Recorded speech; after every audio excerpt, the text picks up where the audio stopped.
Good morning, everybody. Welcome to your Rangers Review morning briefing for Thursday, the 6th of November. It's game days. Rangers take on Roma on match day 4 of the Europa League. To join me to discuss tonight's game is Chris Jack. How goes it, Chris? All fine. Off yesterday, but managed to keep up to speed with the press conference bits and bobs. So enough for us to get stuck into over the next half an hour or so, I would think. Yep, absolutely is. Before we do just that, quick word for our podcast sponsors, the great guys at Willows Fencing, the Glasgow-based fencing company you can trust and proud partners of the Rangers Review. They've got over 20 years of experience in the fencing game. So if you need a new fence, then these are the guys to call. Check out their website on the ticker below, folks, at willows-fencing.com. And if you use the code Rangers Review, you get 10% off. And they also offer free consultations as well.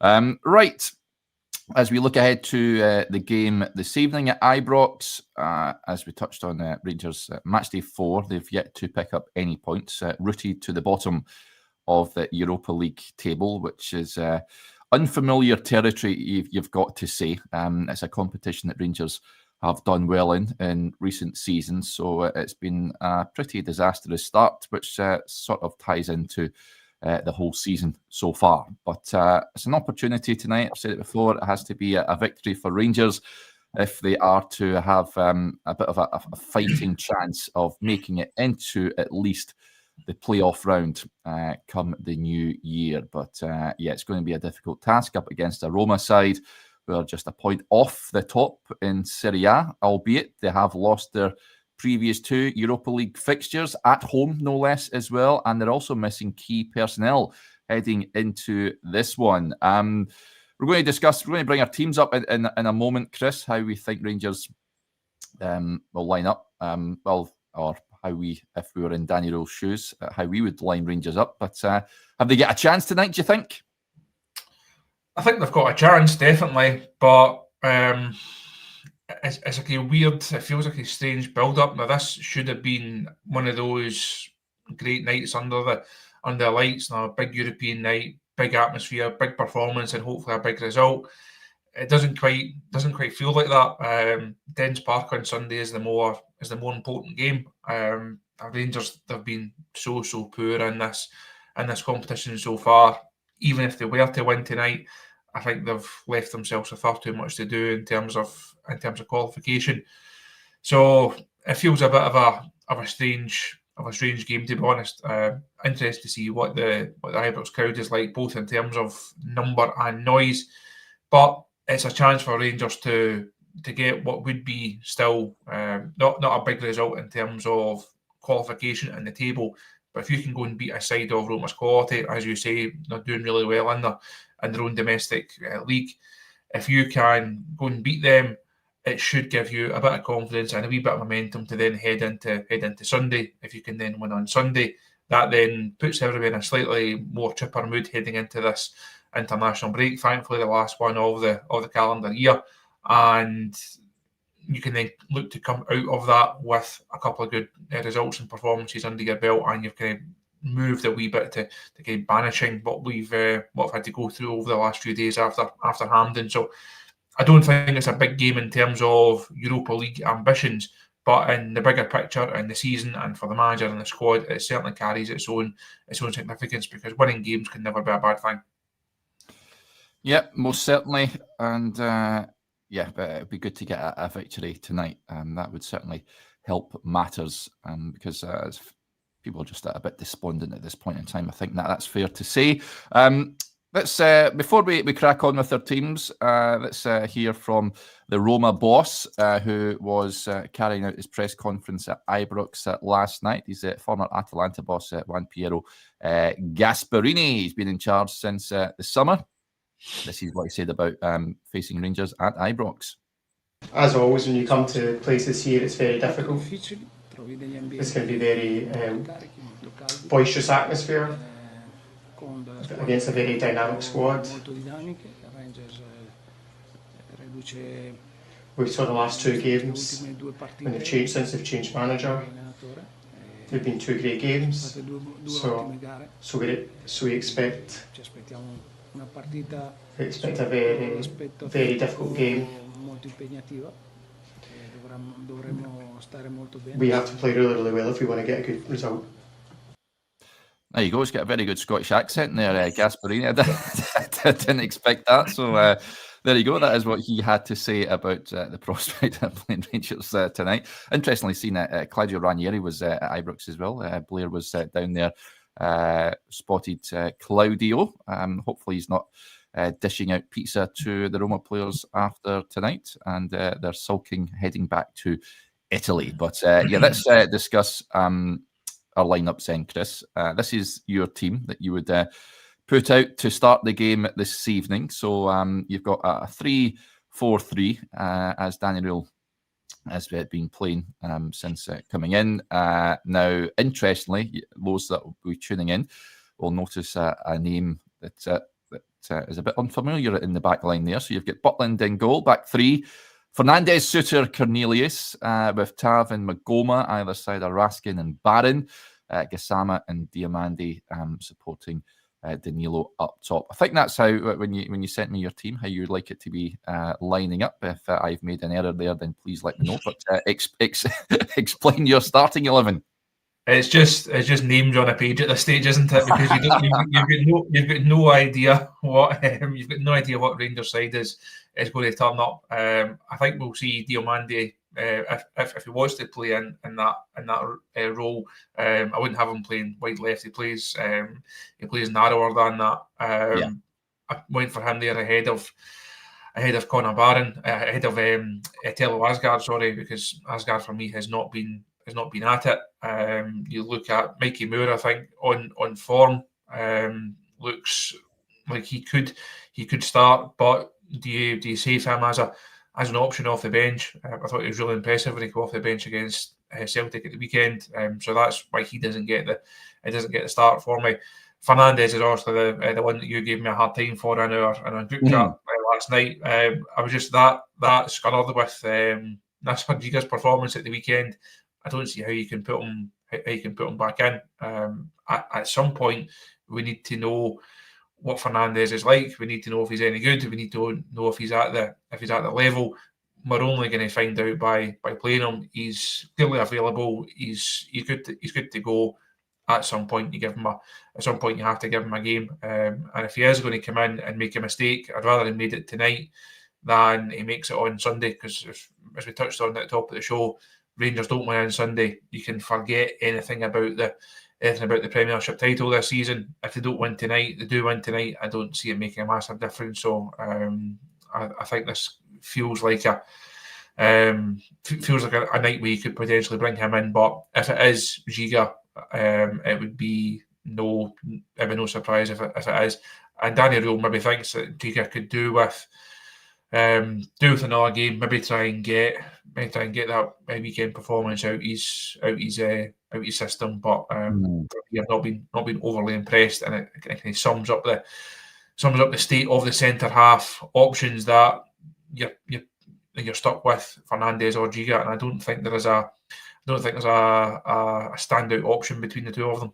Nah, not blessed with quality at the back. It's fair to say. I could possibly get on board with that team. I think certainly Conor Barron comes back in. I think Rangers missed his energy and endeavour in the midfield on Sunday. Raskin needs to pull his socks up and put in better performances, and hopefully tonight will be that. This is my team, incidentally. I had a couple of teams last night. I was deliberating because there's big shouts for Finlay Curtis to get a chance up top, and I totally get that. I would like to see him at some point this evening, but this is the team that I would start with at least. So a 3-5-2, the back three. Giga's been bombed out, incidentally. I'm not having him in the back three. Butland, Tav, Suter, and Cornelius. I've got Ant-Man in there as opposed to Max Aarons. Don't think, again, Rangers not blessed with options if you're moving Tav centrally. Magoma with Diamandi, Barron, and Raskin in the middle. I've got Mikey Moore starting just playing off Danilo, but it was a toss-up Actually, I was thinking, do you play Curtis and Moore in the same team? Maybe take Diamandi out, perhaps. But yeah, that is the team I would plump for if I was in Danny Rohl's Brown Brogues. Do you like the look at that, Chris?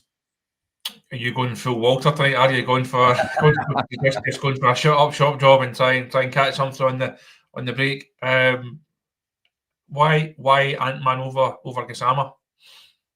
Well, just on the right, I think he's getting more. I think he's getting more defensive now. So I think than Gassama.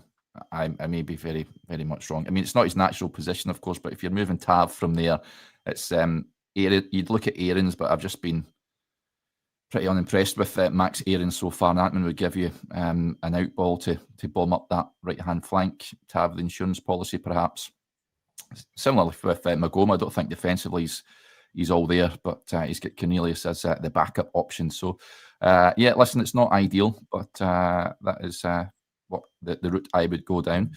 Notice how neither of us have got Miovski or Chermiti up top. I think that speaks volumes, doesn't it? Two guys that we've spoken a lot about this week, this season. I had a piece on the site on Tuesday morning, I think it was, looking at the number 9 options and where Rangers are and where Rangers are compared to last season, and the eye test isn't good and the stats aren't good either. They're taking fewer shots, they're creating fewer chances, they're scoring fewer goals, and that doesn't make for a successful season, does it? That number 9 role, they have invested in it, but like so many areas of this side, can you say that it looks stronger, that Rangers have improved it? I think if you gave people the option of, Danilo's obviously one of the 3 in both squads, but if you said to people you can have Miovski and Chermiti or you can have Dessers and Igaman, I don't think you get many people pumping for the 25-26 version of the Rangers forward line, are you? So both of those players have a lot to prove. They've got a lot of levels to move through. So that may come tonight. It felt like Sunday could have been that moment for Chermiti, but he doesn't take his chances. He doesn't get his goals. He needs a night and a performance to really kickstart him, to really get him going. But I say that didn't come on Sunday. And I don't think there were many people that would have him in their side tonight. Again, like I mentioned earlier on, in terms of Giga, if Chermiti does start, I don't think it comes as a huge surprise. Again, Danny Rohl might think this could be the night for him. Let's put him in. Hopefully he gets that goal. Hopefully he then kicks on. But we've not seen enough so far. And Mikey Moore was one that I mentioned. He was certainly in consideration. I think his form over the last couple of games has been good, has been better. See a lot of people mentioning Finlay Curtis's name once again. Not quite happened for him after a really impressive start to the season. Also scored a couple of goals, looked really bright. Hasn't really happened of late. Is this a night for him? Potentially. I think he's in danger of becoming, much like Lyle Cameron to an extent, becoming better the more often that he doesn't play, rather thinking that either of those players are going to be the saviours, and that there should be this clamour to get them both in the side. Now, you could put Curtis in ahead of Moore, you could put Cameron in ahead of Barron or Diamandi. I would have no issues with that at all. But I'm not saying that they're going to be the guys that are certainly going to answer all the questions in this Rangers squad. I think both the teams that were put up there, they just show the limitations of this group. It's a squad and a group of players that still have so much to prove and so many doubts attached to it. Yeah, it certainly does. And talking about said squad, I'll just take the team off there. I've seen that big Lorenzo Amoruso has been speaking about the state of the squad. He's told Gazzetta, he says, it's changed a bit from my time, given the disastrous results, but it's like a fire that is here under the ashes. The team is recovering. Roma can't let them play and control the match, otherwise the crowd will give them an important helping hand. If Roma go behind straight away, then things will be different. The Rangers fans want to see sweat and running, but they're sporting too. They know how to applaud the opposition. The squad is not up to much with players without direction. People can think of Scotland like lower league football, but Rangers have history. I'm a symbol of it. You need balls to wear the shirt. It's not easy. In that league, to finish second is a failure. You need people with strong personalities. If Hearts were to win the league this season, it would be great for something new and to wake some people up. So there you go. Can't disagree with Amo there, Chris. You certainly need balls to play for this club. And I know what he means is leadership and heart and desire. And there's not. I think Rangers require more. Come the winter window, we need more of that. I think that is clear for all to see. You think back to some of the squads. Now we're talking about the squad as a whole there. Think back to some of the squads that he was involved with, some of the teams, some of the players that he played alongside. Safe to say, a number of them would absolutely walk into this side and never have to fear about never have to fear about MD coming for their jersey. They could turn up every Saturday and just walk straight out onto the park. They wouldn't have to wait for the team sheet to go up on the dressing room wall. You see that comparison. I know we're going back 20 years or so ago, but the difference in levels, difference in quality, difference in character is quite something. And he speaks there about that mentality. That was a guy coming in from abroad who adapted to it, who got it, who understood it, and obviously went on to have a very successful Rangers career. Some of the current group could do with taking on that particular lesson. And as comment says there, we're speaking about spine of the side.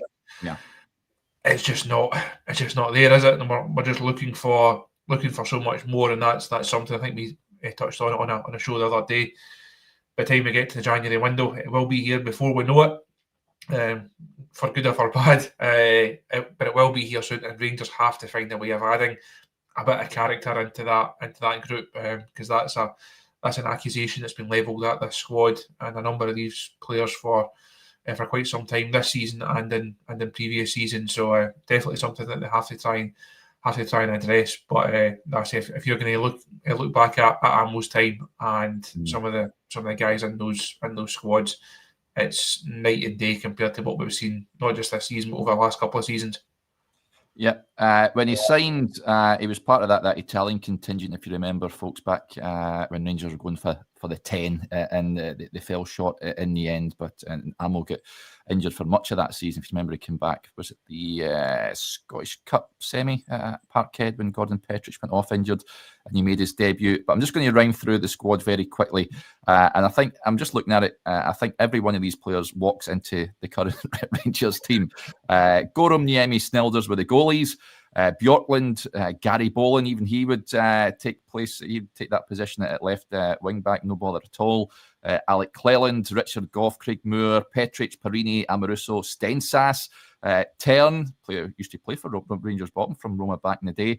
Vidmar, Stephen Wright, Alberts, Durant, Barry Ferguson, Ian Ferguson, Gaza, Gattuso, Laudrup, McCall, McInnes, Charlie Miller, Eric Bo Anderson, Jury, Johansson, McCoist, Negri, Rosenthal, and Van Vossen.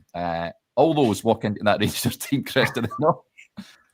That's actually quite depressing on a Thursday morning. We're meant to be talking things up here, looking forward to the game, and as you're rhyming off names, it's just getting worse and worse there.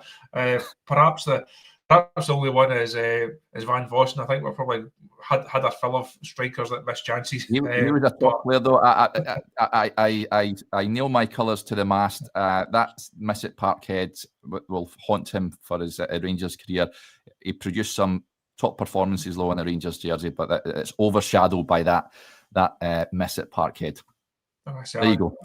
I think every single player has got a claim to a starting jersey that they will never ever give up. And same kind of debate. Actually, I saw someone comparing this side to the last Gerrard team a few years ago on social media the other day there. And even that is quite a drop off. You look at that midfield just as an example with Davis in there, Jack in there, Kamara, Arfield.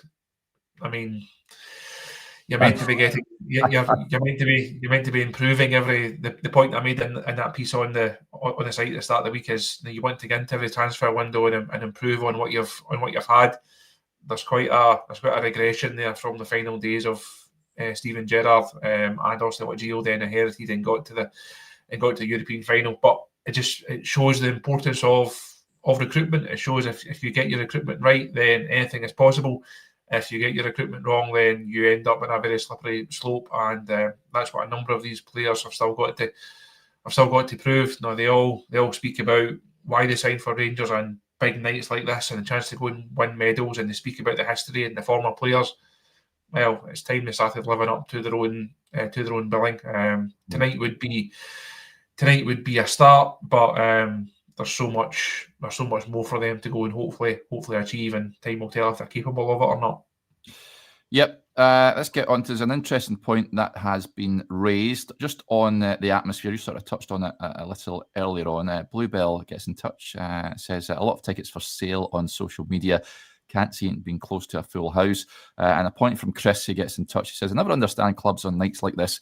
When you know the crowd is going to be poor, reduce tickets to 20 quid, give the fans something back. I would love that, Chris. I think that 46, 47 quid for a ticket for tonight. Yeah, I think overall the Europa League package was on the expensive side. You would like to have seen Rangers priced it more reasonably, given the shocking start to the season, and just to try and curry favour with the fans and get a few more bums on seats. It will be intriguing to see just what atmosphere awaits the players tonight. I can't expect it to be Leipzig levels or anywhere near that, Chris. No, I don't think it's going to be. I don't think it's going to be one of the classic nights. They could go and put in a really good performance. They could go and win the game, and it could be something that you look back on and say, well, that was a good night. But it's a given that, as we mentioned right at the top of the show, given the situation that Rangers are in, it's not really going to mean that much. So yes, it could be a good night in isolation, but you're not going to look back in a few weeks and say, well, that was great. We beat Roma at Ibrox because we capitalised on what has been a good start. The start in this competition has been dreadful. You got off to a woeful start on match day one.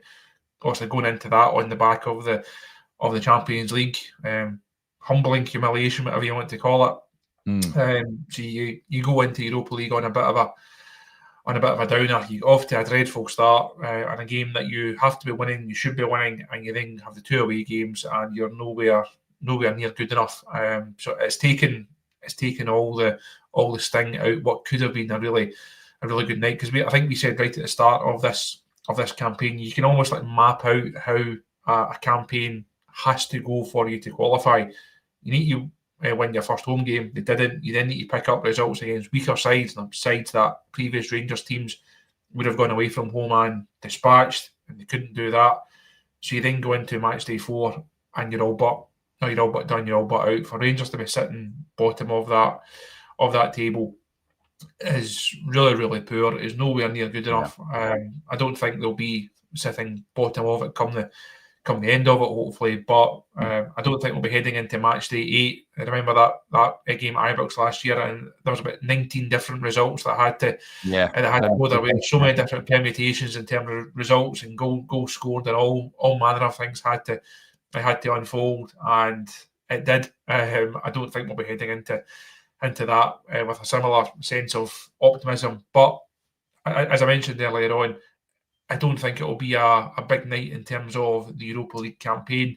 It could be a big night in terms of the campaign in general. It could be a moment that Danny Rohl looks back and thinks that was a night where it clicked. I saw something in individuals. I saw something in the collective. That can be something that we can take forward into the games to come up. Yep. As Dana Life says, smash that like button, please, folks. It helps us here at the channel. And if you've not subscribed, hit that subscribe button as well. If you want to get your points across, you need to be a subscriber to the channel. It is totally free. Multiple Man says, bloody hell, lads, lighten up a touch. Tonight could be when we kickstart our campaign. Yeah, absolutely could. And I very much hope that is the case. As I touched on earlier, Roma are missing some key players. So I think it's a good thing that Paulo Dybala is not available. Even Ferguson isn't available. Angelino, who of course scored against Rangers in that Europa League semi-final for Leipzig, is unavailable as well. I think Leon Bailey may be out as well. So yeah, I think given that they lost the last 2 games, Roma are a team that are under a bit of pressure. I think they'll come into this as favourites. But it's not exactly insurmountable for Rangers to get a result tonight. And I would like to see them just go out there and be aggressive from the off, try and get their noses in front. I think that's key. If they do that, then it could make it a very difficult night perhaps for Roma, but we all know Rangers' failings is at the back, and I think they're going to have to score at least 2 tonight to get a result. So there you go. That is on that. Someone asked what are Rangers' other fixtures in this tournament? Well, next up is Braga at home on the 27th of November. I'm actually going to that game. Hopefully Rangers get a result tonight, so it means something. And then away to Ferencváros in Budapest on the 11th of December. Then it's Christmas time. We go into the new year. Rangers at home to the Bulgarians at Ludogorets. And then rounding off the campaign, away to Porto on the 29th of January. Rangers got a good record out there. So just hope that there's something riding on the last game. I think that's all we can hope for at this point in time. So it's all on you, Rangers, tonight. Daniel Rohl was up, of course, for his pre-match press conference yesterday. Chris, wouldn't really be drawn on the statement that Rangers put out. He was asked quite a lot about the events that happened on Sunday, whether he endorses the club statement on referees. He says, yeah, it's a good thing. He also talked about the trusty incident about endangering an opponent as well, saying a kick in the head is always dangerous because you could get an injury to your opponent. So did he say anything surprising for you after watching that press conference yesterday? It was one of these lengthy ones. It takes an awful amount of time because there is a translator there for the Italian journalist as well. So it was over 22 minutes in length. But did he say anything that raised the eyebrows from you? I have to say, I read the Q&A rather than watching the full video. These European ones are not they're not enjoyable affairs at times, as you say. They do drag on a bit. I think he's handled the Hampden fallout quite well from his perspective. I don't think there was anything to be gained for him coming in, only been in the door a few days, and to start really piling into referees and going all out on them. I think he handled it as expected post match on Sunday, and again yesterday. That's a bigger fight. That's a bigger issue. It's not obviously Danny Rohl has a profile now as Rangers head coach, and whatever he says will clearly carry an awful lot of weight. But I think that's a fight for the club and for the executives to go and take on rather than the manager. He's got enough on his plate, I think, with this squad and with this schedule. So I think he handled that well. Interested to see him speaking about his relationship with Andrew Kavanagh. Also pictures of him at training yesterday, over for the game. I think that's good. And as he mentioned himself, he's clearly not had that kind of bond in his previous job. Now we know that. We know the issues at Sheffield Wednesday and everything that he's had to deal with down there. I think it's only got worse since he left there, unfortunately, as well. So I think having that team around him, not just in a football sense in terms of his coaching staff and the other behind the scenes staff, but having that executive team and clearly that line straight into the top of the boardroom, I think that will certainly help him. And again, it gives him more time just to focus on the job in hand, which is to go and try and eke out performances from this side, to go and try and raise their levels, to go and try and pick up results. Interesting. I thought he spoke a bit about the desire and what he's seeing from them. Again, accusations that have been levelled at this side for quite some time. So I think he's spoken well every time that he's been in front of the cameras. But I think he will have learned an awful lot about the squad and the limitations over these last 4 games. And as we touched on Monday, can he just keep things ticking over? Can he keep Rangers within touching distance until we get to that January window, and then we see what the club are able to go and do in the market? Yep. We'll wrap up with this. A point that came in, it was addressed to Blair, actually asked Danny Rohl this in the press conference yesterday. Macca with a point. What do you make of the answer to the Cameron question? So Blair asked him, can I ask for an update on Lyle Cameron? He's been a player who's been in and out of the squad. Is he injured? Was it a decision to leave him out on Sunday? He said, I think it's always about how many players you can take, and then you have to look at which position you have to double up what could be happening during the game. Sometimes it's hard for some players to make this decision, but it was just about this game. I think this is always important for my players that I make the squad for the next game and not for the next 4 weeks, because we have so many games. And then again today until tomorrow, I have to decide again. So he's not injured. He's just not been selected because there are players ahead of him in the pecking order.